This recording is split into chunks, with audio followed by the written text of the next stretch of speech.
Hey guys, it's TEW2013 Maxwell here and welcome to another episode of the TNA TW series. We are on the second week of March 2016. We have this show and then next week's go home show before we have the lockdown pay-per-view. So it's another kind of episode where we're continuing to build feuds and get our card put together for Impact Wrestling or TNA Lockdown, however we're calling this promotion in this day and age. So there's 11 segments. A lot of segments kind of took a wee bit of time, so we had to try and squeeze it all in. It's not really easy in a 1.5 hour show. I need my extra half an hour back. I managed to put 6 pre-show matches on, basically to elevate talent or put over talent that I'm wanting to push in the future, and in some other cases just to gain people some momentum and hopefully get some skill points, performance points, you name it, brawl points, whatever kind of points we can get on guys. So this week, judging by our size, which has been always very close to getting to the national level with a lot on 65, where do we book it? That is the question. I'm thinking somewhere that can affect. We're looking for Great Lakes, Midwest, Northwest, so somewhere that covers most of the West. Let's see, Midwest was 1 minute. Just move that down a wee bit. Midwest, Northwest, and Great Lakes.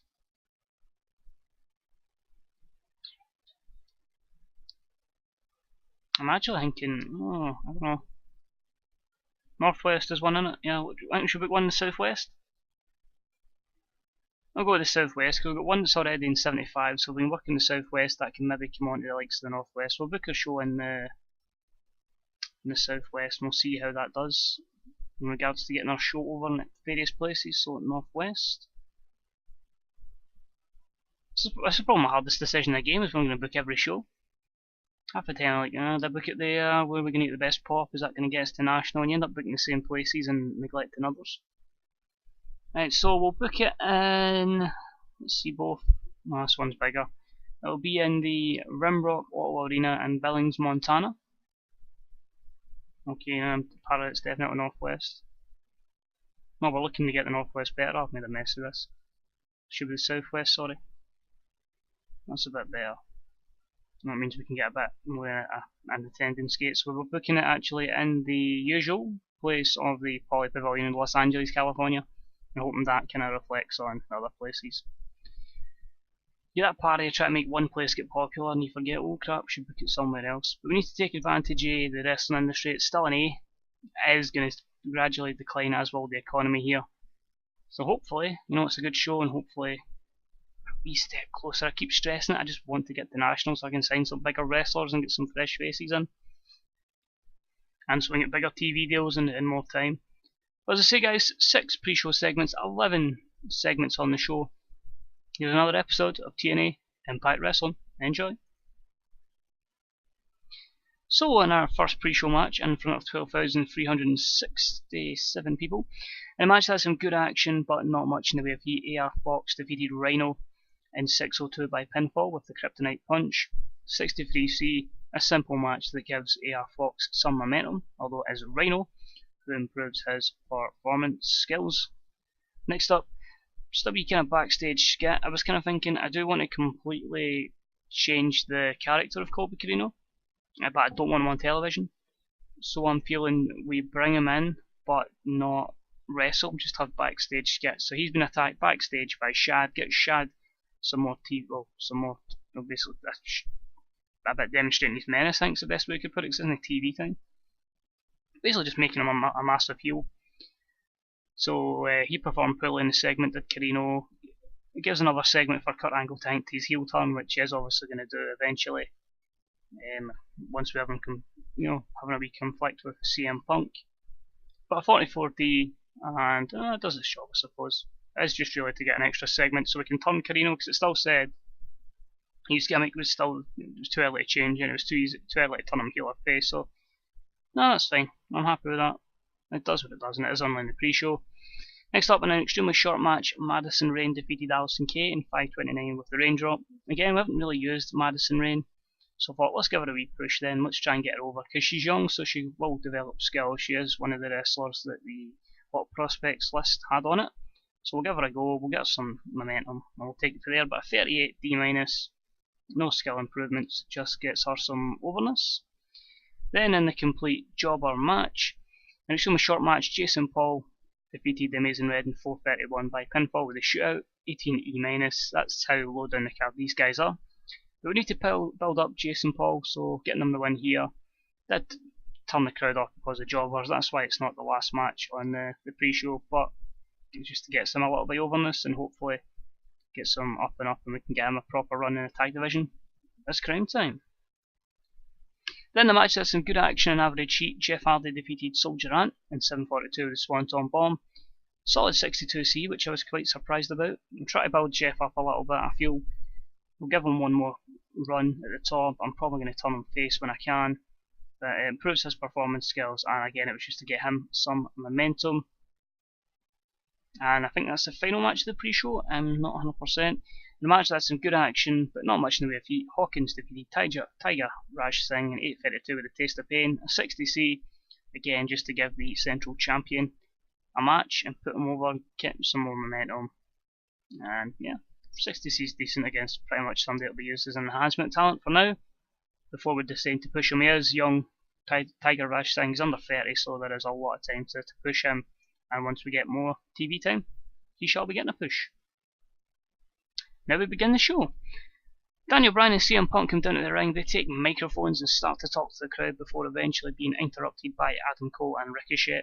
They have a big argument going back and forth on the microphone before agreeing to take on each other tonight in a tag team match. Obviously, Bryan and Punk are just CM Punk. Obviously, the last week's actions of Adam Cole is just saying, you know, you can't do this to Daniel Bryan. Or what Adam Cole says, I'll do what I want to face you, and that match happens tonight. So another great chance to push Ricochet over to get Adam Cole over. CM Punk came across well, Ricochet underperformed, and the storyline continues between all guys. No skill improvements, but another segment which will hopefully, like, it will benefit Cole, these kind of segments, but it will really benefit Ricochet. He'll go up and up his popularity, and I'll show you at the end of this end of the episode how much Cole's gone up in the last couple of months. It's scary. So that's booked in as our main event. I'm worried about the undercard, because usually these two having combinations is usually making it a guaranteed good show. A lesser semi-main event may put the rating down a little bit, but we'll see. Steve Austin announces that he signed Matt Sydal to a contract. It's our new signing for the X Division. He got a 58C-, and he's in action right after it. In a match that had some good action, but not much in the way of heat, Matt Sydal defeats Redman in 7:06 with the Cyclorama. 60C, Matt Sydal debuts his show stealer gimmick. They get an initial 77 rating. Good chemistry between two, so that's good. Hopefully once we build both guys up, that could be a match down the line. And Matt Sydal's improving his rumble skills. So all in all, win-win there. An extremely short match, Melissa defeated Sarah Stock in 4:42 with the air raid crash. Again, just to put Melissa over, to emphasise on her dominance of the Knockouts division, apart from obviously the champion Mia Yim, and a solid 52D plus there for 2 knockouts, and Sarah Stock improves her performance skills. Next up, in a match that had some good action, but not much in the way of heat, Matt Morgan and the Hollywood Supernovas, obviously Morgan being his bodyguard, defeated Team 3D in 6:51 when Joey Ryan defeated Brother Devon by pinfall with the double underhook facebuster. A 60C here again adds to that storyline between Team 3D and the Hollywood Supernovas. Obviously it was Matt Morgan at No Surrender that cost Team 3D the Tag Team Championships, and he's now the bodyguard for the Hollywood Supernovas. Morrison's improving his technical skills, Ryan's improving his flying skills, and again it's just getting this feud to near the end. Maybe have a rematch at the pay-per-view just to kind of, you know, the Team 3D's rematch for the championship being mandatory, and then just moving both teams onto something new. Maybe putting Team 3D into development to train people. Next up, it was basically everybody that's in a storyline that I had no time for. In a match that had some good action and average heat, EC3, Chris Hero, Bobby Lashley and Lance Hoyt defeated Samoa Joe, Harry Smith, Jacob Goodnight and Davey Richards in 9:43 when EC3 defeated Jacob Goodnight with the headlock driver. 66C+, the best in the world storyline has improved with this, so has the Kess one and the Shock Around the World, so that's the storyline between Hero and Goodnight, between EC3 and Samoa Joe, and between Hoyt and Smith, as we finally get to pair them up. I say we'll maybe filter this out for a couple of weeks before we decide to definitely pair them up, but that was the plan. Just needed these guys on television, and the time constraints meant they just all went in one big match. Next up in a match that had some good action but not much in the way of heat, Drew Galloway defeats Fergal Devitt in 6-12 with the move, only a 55 C-, so that's going to seriously hamper our overall rating. We may actually lose Pop here, but I thought if we make them go out all out for 6 minutes, we might get a good work out of it. But no improvements there again, just to kind of continue this Drew Galloway push and hopefully take him to the next level, and obviously Devitt being in loan from WWE was just to obviously enhance and put Drew Galloway over. Although after it, Roddy Riper comes out to the podium and lets it be known to everybody that he's here to dominate, Drew Galloway's here to dominate, and he's going to be your next Central Division champion. So look out, Hawkins, Roddy Piper and Drew Galloway are coming for you. Next up, Daniel Bryan and CM Punk are in the ring. They're talking about how good they are. Actually, this is CM Punk and Bryan backstage. It says they're in the ring, but I didn't want to have a commentator messing up their promo, so I just decided to go with the text is wrong there, but you get the gist of it there. Oh dear, this show's going to flop massively. Oh dear, that was not meant to happen. I was honestly thinking all 4 guys would have got me a solid 80-90 rating, and it's flopped and only got a 68 C+. Shit. This is going to be a disaster then. It makes sense from a storyline perspective, but as a ratings perspective, this is a nightmare. So in about the feature, great action, great heat from the audience. Adam Cole and Ricochet defeat CM Punk and Daniel Bryan in 1744 when Adam Cole defeated Daniel Bryan with a Florida key. That 68 C+ is terrible. CM Punk was off his game. He does improve his Rumble flying and performance skills. Cole improves his Rumble skills. The storyline continues, but that's a disaster. So many negatives here. So that's when I changed when I put the attack. It's meant to be after the match. Daniel Bryan's attacked by Adam Cole and Ricochet, leaving him laid out, meaning that he won't be here next week because obviously limited dates on him, and it puts Adam Cole and Ricochet over the 78B. I still think it's going to be a horrible rating.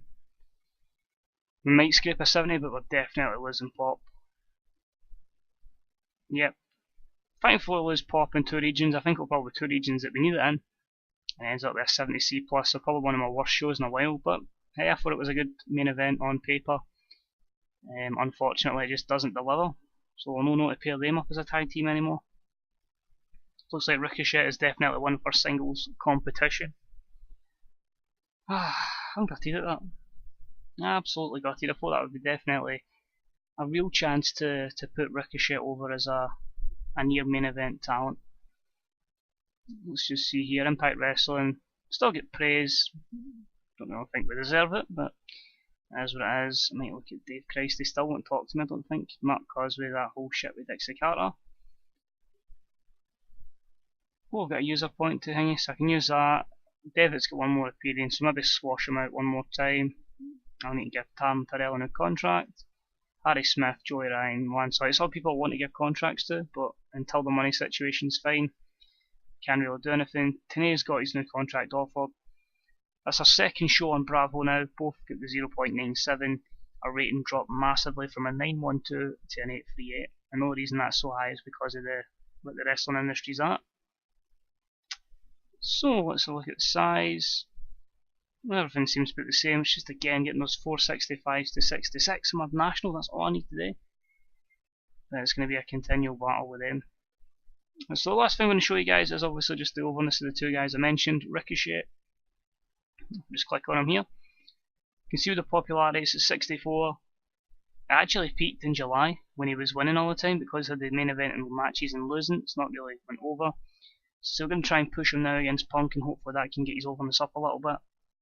Get him into the main event, at least get him to a 70 odd. That's the aim. Because when you see him, and you compare him to the push that Adam Cole's had, obviously a couple of main event matches, close for the title runs. I mean, look at that, he's up there.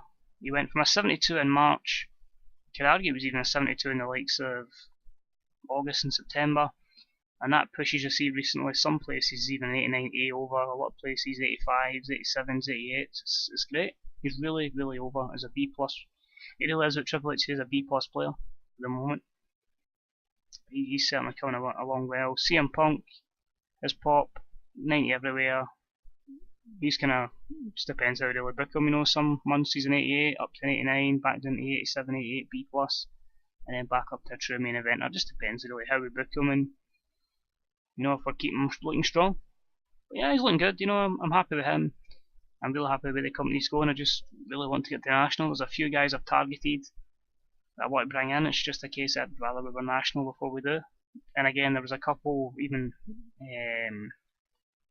I thought it figures with big pop, but I'm like, do we really need them? So we might bring somebody in just to kind of boost the pop up and, you know, get better ratings. But I'd rather not have it fully 40 figures. So already Austin, Kurt Angle, we've had DDP, you know. But we'll see. Anyway guys, thank you for enjoying this episode. If you did, please leave a like. If you get any comments, please leave them in the comments section below. Always loving the feedback, guys. It's always great to know where I can improve, what you're liking about the storylines, and where I can go with them. And until next time, this is 21 Maxwell. Next week is the go home show for the lockdown, so hopefully we'll have a card put together for you. And until then, I'll see you later on. Bye bye.